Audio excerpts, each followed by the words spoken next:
Ucraina cu tancheta la vecină, dar când trece de hotar îl trăsnește în Bayraktar. Tijmănă pidmănula, tijmănă pidvela, tu în loc să ieși cu flori, cu rachete mă omori. Tijmănă pidmănula, tijmănă pidvela, tu în loc să ieși cu flori, cu rachete mă omori. Putin vine dinspre mare cu corebii, cu vapoare. Ucraina, te-am papat, e ocupant. Tijmănă pidmănula, tijmănă pidvela, eu te rog să te predai, tu cu în mine dai. Tijmănă pidmănula, tijmănă pidvela, eu te rog să te predai, tu cu în mine dai. Putin zice, Ucraina, zică-ți frate, mai vecină. Ucraina când colo, zice că e un Tijmănă pidmănula, tijmănă pidvela, tu în loc să-mi genunchezi, foarte tare mă șochezi. Tijmănă pidmănula, tijmănă pidvela,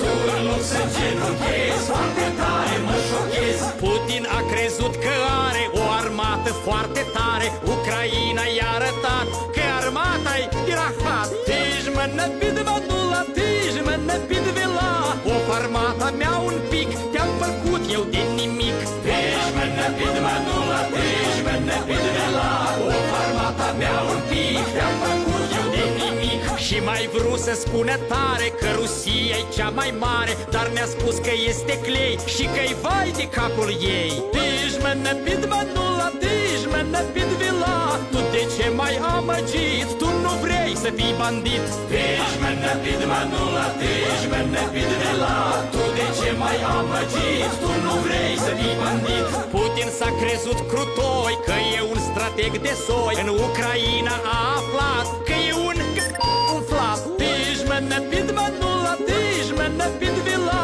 eu pe mine m-am frecat, sunt un nimeni, am aflat. Tijmănă pidmănula, tijmănă pidvela, eu pe mine m-am frecat, sunt un nimeni, am aflat. Мне стыдно. За пролитую кровь заплатишь. Вы мне противны. Не намерен терпеть я злобные наветы. Ну, раз я мал, как обезьянка, меня носите на своих плечах. Где мои дети?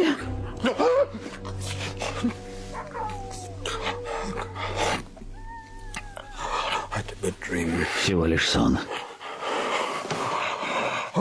Труслива моя совесть. Чего бояться? Ведь нет здесь никого. Себя лишь любит Ричард, поскольку я есть я. Или здесь убийца? Нет. Да, убийца я. За что люблю себя? За все хорошее, что сделал для себя? О, нет, скорее себя я ненавижу. За все дурное, что себе принес. Я негодяй.